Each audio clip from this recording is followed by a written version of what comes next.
Florida's Surgeon General says for us to stop getting the COVID vaccine. Fox 35's Hannah McKenzie is joining us live in the Alert Center tonight. So, Hannah, he says what's in the Moderna and Pfizer vaccines is a problem. Yeah, Luann, Florida Surgeon General Dr. Ladapo says he has safety concerns pertaining to the discovery of billions of DNA fragments found per dose in the Pfizer and Moderna COVID vaccines. And he says those concerns have not been addressed by the FDA or the CDC.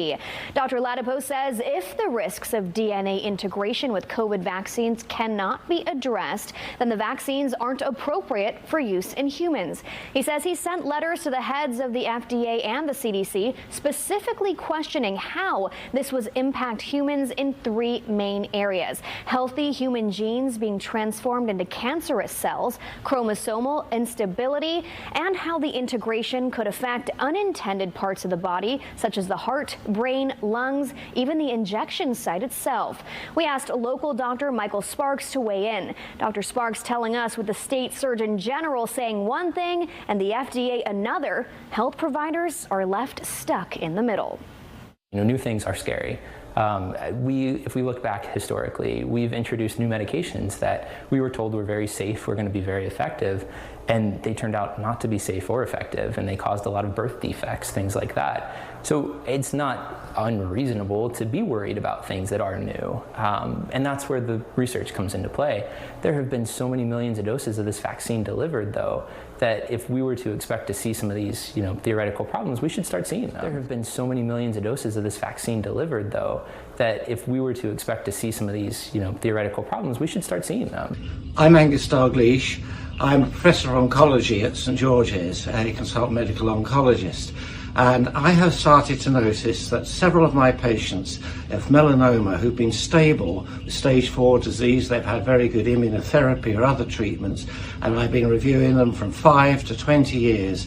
I've noticed that I have now over 6, possibly 7, even an 8th yesterday, who've clearly relapsed following the booster vaccine.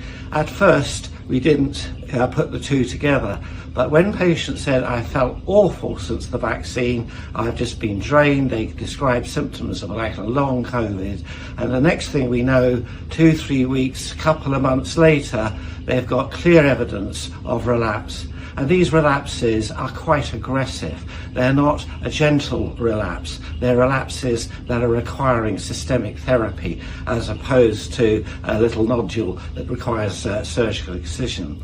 But it's not just this. I'm now very much aware in my own circle of many people who are having, they haven't got melanoma, but they've never had anything before, but they've got lumps and bumps and they're not feeling well. And 2 people I've interviewed at great length, they all put it down to feeling awful after their booster. They were fine with the first 2 vaccines or just had shivers, flu, etc. But they've described being very tired, very fatigued, wanting to stay in bed, and this is dragged on to the point where they've gone to the doctor and they've had blood counts and investigations, and I now know 7 of them. 2 of them have leukemias and the others have lymphomas, and 1 of them has a very bad myeloma, which he was absolutely sure was instigated by the booster as he developed the dreadful symptoms. So I want to bring to everybody's attention that I think that this does not look like a coincidence to me, and we need to join forces and see if this is a real effect, and if it is, we must stop all the boosters immediately. Thank you. If the media was legitimate, they would be talking about one of the biggest crises that's happening in this country right now, which is a massive increase in all-cause mortality. Yeah. It's a massive increase, and they're completely silent on it. It's like in some age groups, it's a 40+% increase in all-cause mortality, heart attacks, strokes, cancer. Gee, what do you think happened that changed where all of a sudden there's this massive increase and it coincides with something else? Don't you think maybe they would investigate that? Don't you think that you would have some sort of investigative reporter that dives deep into this and gets to the bottom of it? No, they can't because of what you said. They're captured. They're totally captured, 100%.